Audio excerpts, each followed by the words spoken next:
रक्षाबंधन पर महिलाएं राज्य परिवहन की बसों में कर सकेंगी मुफ्त यात्रा। परिवहन मंत्री मूलचंद शर्मा की घोषणा पर महिलाओं ने जताया सरकार का आभार।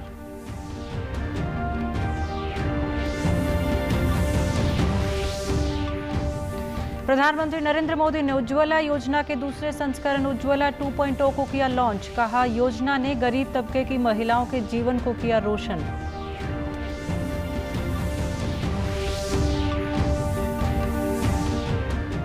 प्रदेश के राज्यपाल बंडारू दत्तात्रेय ने कहा, राष्ट्रीय शिक्षा नीति 2020 को लागू करने वाला हरियाणा पहला राज्य।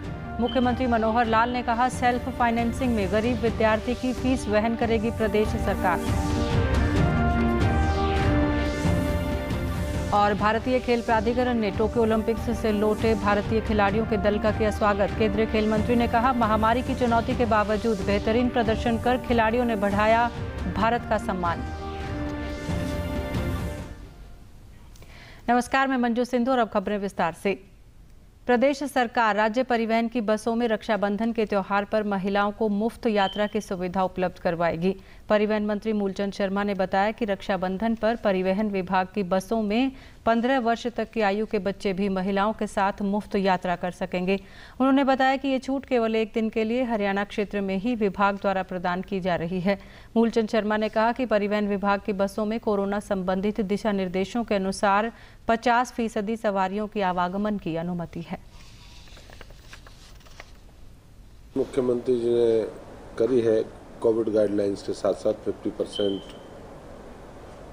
में सवारी बैठेंगी और एक दिन के लिए जो रक्षाबंधन का दिन है उस दिन 15 साल के एक बच्चे के साथ और एक बहन जो राखी बांधनी जाएगी, एक दिन के लिए छूट दी है कि रक्षाबंधन पर बहन हरियाणा रोड फ्री सेवा करेगा।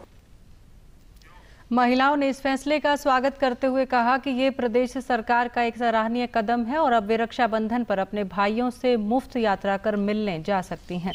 इस फैसले से बहुत खुश हूँ। ये सरकार का बड़ा सराहनीय कदम है जो रक्षाबंधन के उपलक्ष्य पर सरकार ने बहनों से भाइयों से मिलने का जो रक्षाबंधन के उपलक्ष्य पर फ्री काम किया है वो बहुत ही सराहनीय है।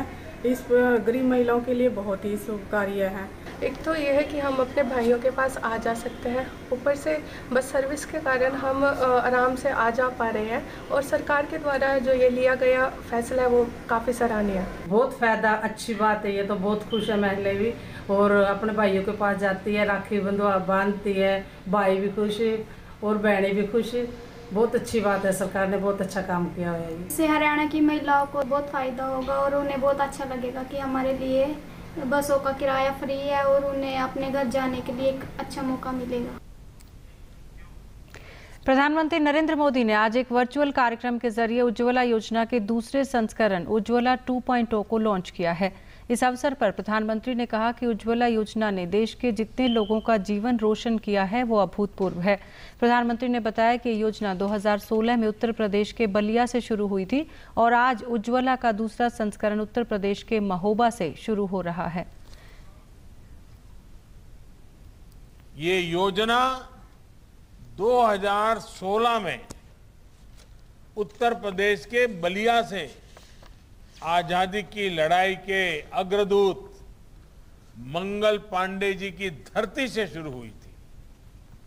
आज उज्ज्वला का दूसरे संस्करण भी यूपी के ही महोबा की वीर भूमि से शुरू हो रहा है।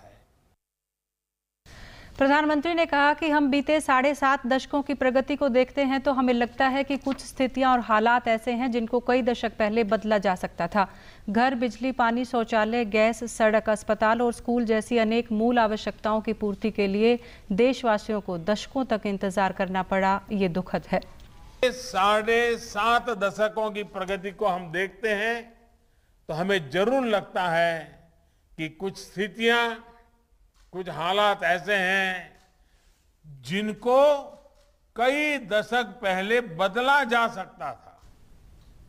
घर, बिजली, पानी, शौचालय, गैस, सड़क, अस्पताल, स्कूल, ऐसी अनेक मूल आवश्यकताएं हैं जिनकी पूर्ति के लिए दशकों का इंतजार देशवासियों को करना पड़ा, ये दुखद है।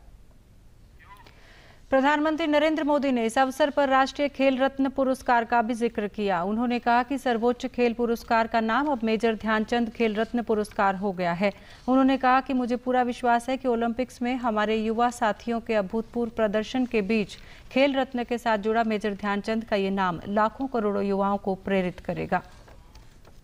आज मैं बुंदेलखंड की एक और महान संतान को याद कर रहा हूं। मेजर ध्यानचंद, हमारे दद्दा ध्यानचंद। देश के सर्वोच्च खेल पुरस्कार का नाम अब मेजर ध्यानचंद खेल रत्न पुरस्कार हो गया है। मुझे पूरा विश्वास है कि ओलंपिक में हमारे युवा साथियों के अभूतपूर्व प्रदर्शन के बीच खेल रत्न के साथ जुड़ा दद्दा का ये नाम लाखों करोड़ों युवाओं को प्रेरित करेगा। प्रदेश के राज्यपाल बंडारू दत्तात्रेय ने कल शाम राजभवन में आयोजित एक कार्यक्रम में कहा कि राष्ट्रीय शिक्षा नीति 2020 को लागू करने वाला हरियाणा पहला राज्य है। उन्होंने कहा कि राष्ट्रीय शिक्षा नीति 2020 को देश में सफलतापूर्वक लागू करने में विश्वविद्यालयों की महत्वपूर्ण भूमिका है। इस कार्यक्रम में प्रदेश के विश्वविद्यालयों के कुलपति एवं कुल सचिव भी शामिल हुए। प्रदेश में सबसे पहले राष्ट्रीय शिक्षा नीति 2020 की शुरुआत करने पर शुभकामनाएं देता हूं। मेरा विश्वास है कि नई शिक्षा नीति के लागू होने से पूरे देश में एक नया युग का शुरुआत हुई है, जिससे नए भारत का नवनिर्माण होगा और युवाओं का भविष्य स्वर्णमय करने में सहयोग होगी। मुख्यमंत्री मनोहर लाल ने कहा कि प्रदेश में नई शिक्षा नीति के सारे प्रावधान 2025 तक पूरा करने का लक्ष्य रखा गया है। उन्होंने कहा कि सेल्फ फाइनेंसिंग में विद्यार्थियों की फीस प्रदेश सरकार वहन करेगी। देश भर में तो न्यू एजुकेशन पॉलिसी का जो कंप्लीशन ईयर रखा है वो 2030 रखा है। हमने तय किया है कि इसको हम क्यों ना 2025 तक पूरा करें, और अगर 2025 तक पूरा करना है तो इसमें सबका अपना अपना योगदान चाहिए। अगर यूनिवर्सिटी को वास्तव में आगे बढ़ना है तो सेल्फ फाइनेंसिंग के हिसाब से हमारी एक ऑटोनोमस बॉडी का करेक्टर होता है, उसमें से हम बहुत आगे बढ़ सकते हैं। हमारे जो कोर्सेज हैं उनको सेल्फ फाइनेंसिंग की ओर बढ़ाना चाहिए। हाँ, जो विद्यार्थी उसमें सेल्फ फाइनेंसिंग में जो कंट्रीब्यूशन करने में सक्षम नहीं है उसको सरकार पे करेगी। भारतीय खेल प्राधिकरण ने नई दिल्ली में आयोजित अभिनंदन समारोह में ओलंपिक्स में पदक जीतने वाले भारतीय खिलाड़ियों को सम्मानित किया। स्वदेश वापस आई भारतीय महिला और पुरुष हॉकी टीम पहलवान बजरंग पूनिया, रवि दहिया और नीरज चोपड़ा को प्रतीक चिन्ह और शॉल देकर सम्मानित किया गया। इस अवसर पर केंद्रीय खेल मंत्री अनुराग ठाकुर ने खिलाड़ियों को सम्मानित करते हुए कहा कि इन खिलाड़ियों ने भारत का मान सम्मान बढ़ाया है।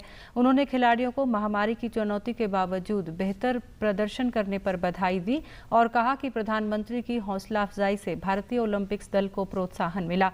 केंद्रीय कानून मंत्री किरेन रिजिजू ने भी खिलाड़ियों की जमकर प्रशंसा की। उन्होंने कहा कि वे स्वयं इनकी मेहनत और लगन के साक्षी रहे हैं।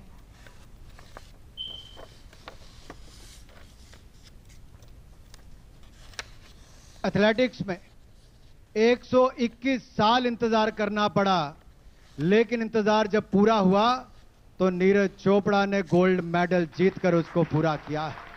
राष्ट्रगान टोक्यो में बज रहा था, लेकिन 135 करोड़ भारतीयों का सिर गर्व के साथ हिंदुस्तान और दुनिया के अलग अलग देशों में ऊंचा हो रहा। जब हम लोग देख रहे थे आप लोग टोक्यो में आप लोग खेल रहे थे, हम लोग इतने हजारों किलोमीटर इतने दूर थे हिंदुस्तान में, लेकिन हम लोग का भी शरीर दर्द हो गया क्योंकि हम लोग भी खेल रहे थे आप लोग के साथ में जोश में, और पूरा सपोर्ट सुबह सुबह 5 बजे उठ करके, और प्रधानमंत्री जी से लेकर के हर एक बच्चे, गांव, शहर, हर एक कोने कोने पूरे भारतवर्ष में चीयर फॉर इंडिया कर रहे थे। टोक्यो ओलंपिक्स के बाद स्वदेश वापस लौटने पर सभी खिलाड़ियों के अपने अपने अनुभव थे और सभी खिलाड़ी इस स्वागत से अभिभूत दिखे। पहले तो दिखाना चाहूंगा गोल्ड मेडल ये मेरा नहीं पूरे इंडिया का है। और मैं उस दिन से ही अपनी जेब में लेके घूम रहा हूँ मेडल को। सभी का धन्यवाद, जितना प्यार और सम्मान दिया है। आज देख के ऐसा लग रहा है जैसे दोबारा से मेडल जीता है देश के लिए। इंडिया आके मतलब इतना अच्छा लग रहा है, सबका इतना प्यार है। हम सब एक परिवार है और जब हम मेडल जीत के वापस इंडिया आता है, ये एक इंडिविजुअल का मेडल नहीं है, देश का मेडल है। बड़े बड़े चैंपियनों को अपने सामने देखा बिल्कुल। 2008 में जब मैं आया था शुरुआत में तो सुशील कुमार का मेडल आया था, 2012 में योगेश्वर दत्त और सुशील दोनों का आया, तो उनका मेडल था मेरे सामने। तो मैं भी देखता था कि इनका इतना सम्मान मिलता है, तो बहुत खुशी होती थी देख के, भाई मेरे को भी ऐसा करना, अगर मैं ऐसा करता हूँ तो मतलब देखो कितना सम्मान मिलेगा। इनको देख देख के मैं आगे बढ़ा। एथलेटिक्स फेडरेशन ऑफ इंडिया ने आज टोक्यो ओलंपिक्स में शानदार प्रदर्शन करने वाले भारतीय एथलीट्स को सम्मानित किया। इस अवसर पर पत्रकारों से बात करते हुए टोक्यो ओलंपिक्स में स्वर्ण पदक हासिल करने वाले एथलीट नीरज चोपड़ा ने बताया कि स्वर्ण पदक जीतना उनके लिए एक सपने जैसा था। उन्होंने कहा कि उनके लिए यकीन करना मुश्किल था कि वो स्वर्ण पदक जीत चुके हैं। बहुत अच्छा लगा जी, क्योंकि एक खिलाड़ी वहाँ पे खेल रहा है और देश का प्रधानमंत्री हमको मतलब हमसे बात कर रहे हैं हमारा गेम होने के बाद। उन्होंने सिर्फ मुझसे ही नहीं बाकी मेडलिस्ट को और वुमेन हॉकी टीम से ही बात की जिन्होंने मेडल नहीं जीता, लेकिन बहुत ही अच्छी परफॉर्मेंस वहाँ पे दी। तो ये बहुत ही बड़ी बात होती है कि एक देश का प्रधानमंत्री खिलाड़ियों को इतना सपोर्ट कर रहा है। और मुझे लगता है कि बहुत ही धीरे धीरे करके हमारा जो स्पोर्ट्स है वो बहुत इम्प्रूव हो रहा है।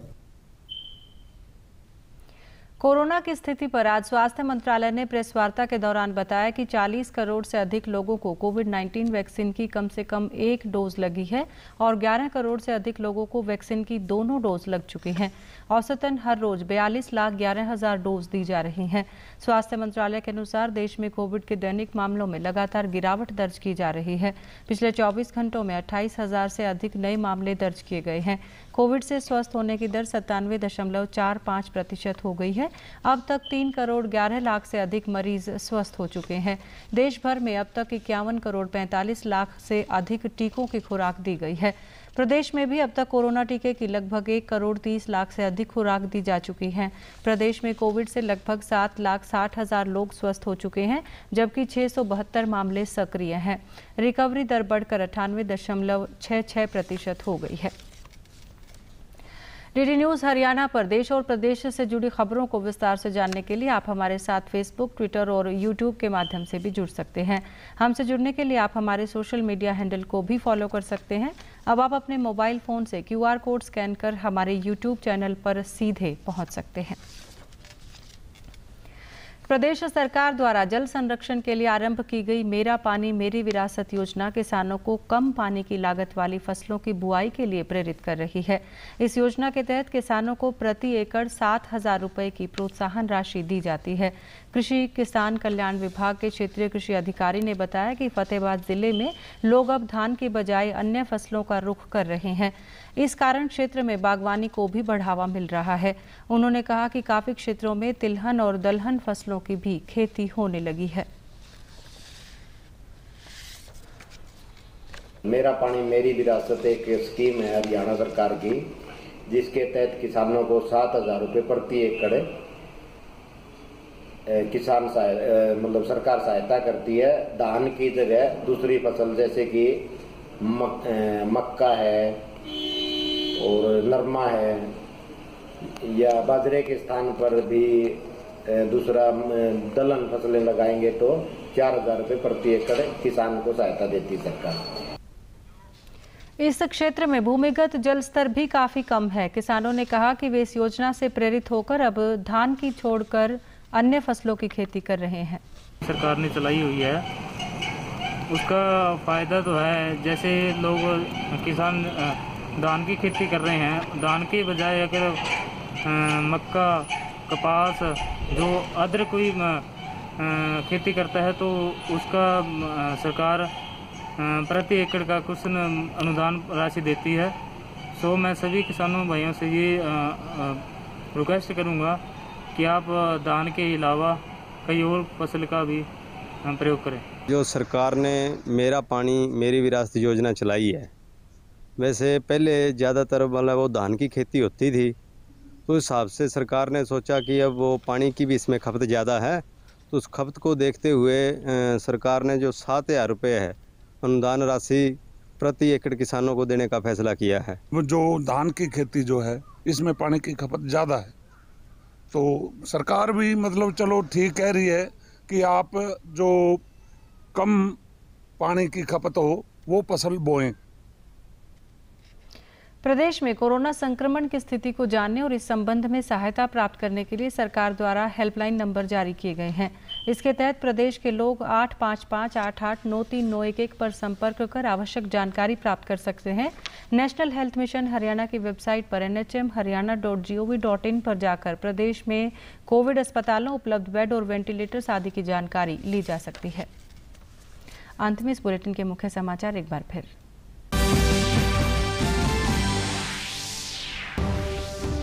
रक्षाबंधन पर महिलाएं राज्य परिवहन की बसों में कर सकेंगी मुफ्त यात्रा। परिवहन मंत्री मूलचंद शर्मा की घोषणा पर महिलाओं ने जताया सरकार का आभार।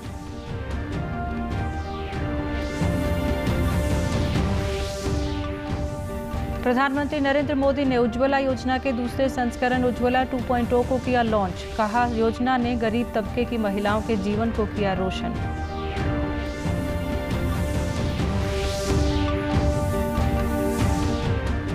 प्रदेश के राज्यपाल बंडारू दत्तात्रेय ने कहा, राष्ट्रीय शिक्षा नीति 2020 को लागू करने वाला हरियाणा पहला राज्य। मुख्यमंत्री मनोहर लाल ने कहा, सेल्फ फाइनेंसिंग में गरीब विद्यार्थी की फीस वहन करेगी प्रदेश सरकार। और भारतीय खेल प्राधिकरण ने टोक्यो ओलंपिक्स से लौटे भारतीय खिलाड़ियों के दल का किया स्वागत। केंद्रीय खेल मंत्री ने कहा, महामारी की चुनौती के बावजूद बेहतरीन प्रदर्शन कर खिलाड़ियों ने बढ़ाया भारत का सम्मान।